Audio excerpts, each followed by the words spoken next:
Good morning, afternoon or evening, ladies and gentlemen, Allincrypto here, and welcome back, guys, on this wonderful Wednesday for what's going to be nothing short of another jam-packed daily market update. And we've got a hell of a lot to get into. Today is a big day for the cryptocurrency industry, as we have the US Senate Banking Committee hosting a legislative framework for digital assets. Now, this was announced by Scott Bessent.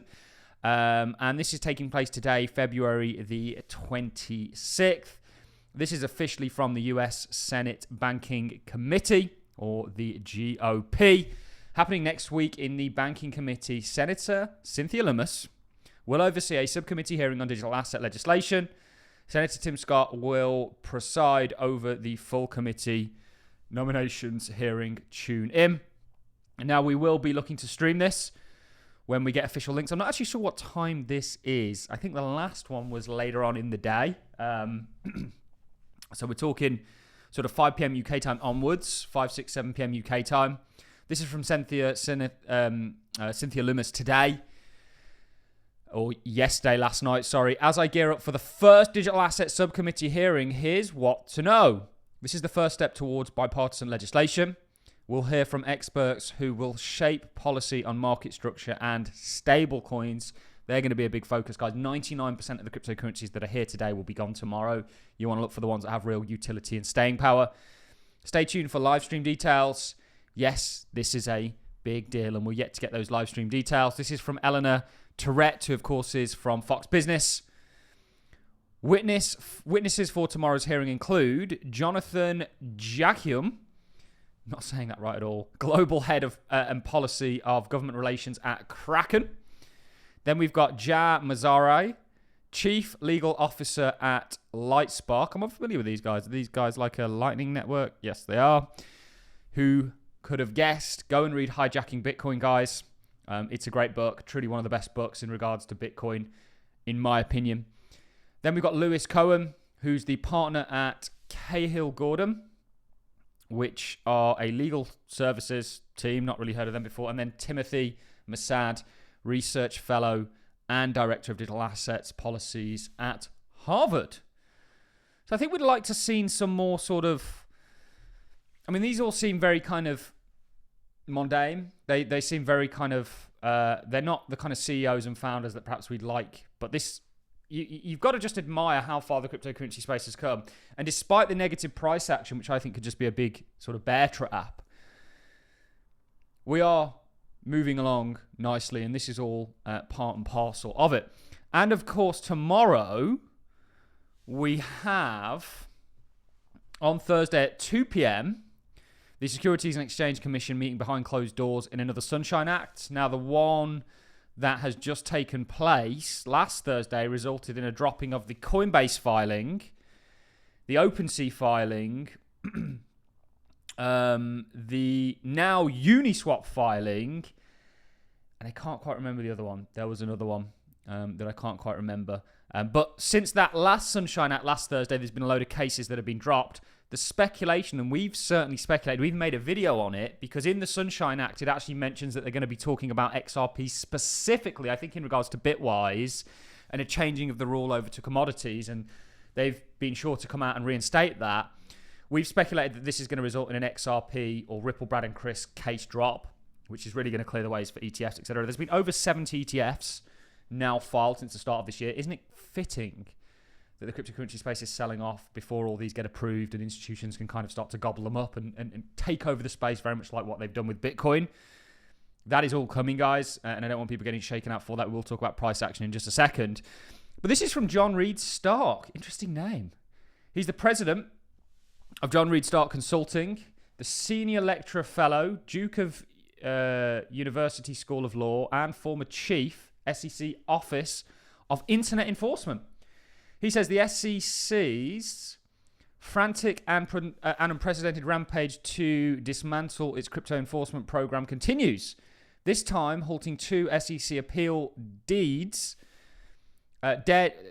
dead in their tracks. Buckle up, XRP Army. The Ripple appeal has got to be next on the SEC's chopping blocks. The US Securities and Exchange Commission continues its frantic race to eliminate all fragments, remnants, and artifacts of its crypto enforcement program. Yesterday, the SEC moved to dismiss the appeals over whether crypto firms should be tagged as security dealers, dropping its bid to revive its expansion of the dealer definition at the Fifth Circuit after industry groups representing private funds and crypto firms successfully challenged the rule in Texas federal court.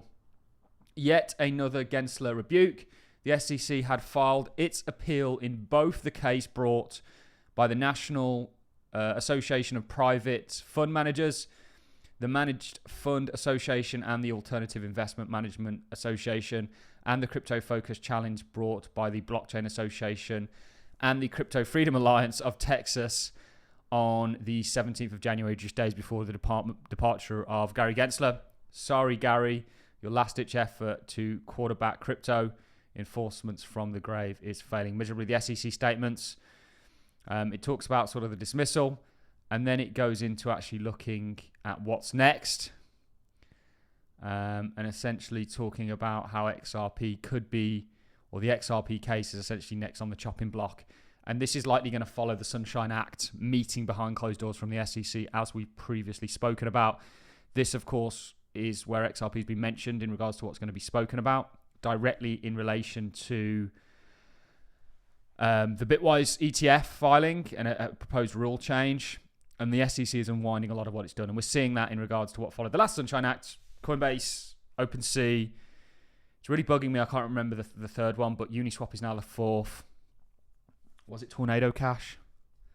May have been. I'm not 100% sure. But they've dropped a load of cases. They're likely going to continue. What they're doing now is clearing the road for a full-blown onslaught from, or assetization of this asset class, monetization of it. And it's very fitting that the price is ultimately selling off going into all of this. And I do think when you look, certainly, as we like to look at the markets through the lens of being investors, and we just want to be on for the uptrends and out for the downtrends, this is still very much in an intact uptrend. Ultimately, I think in time, this is just going to prove to be a deviation of this range, and you'll see that continuation.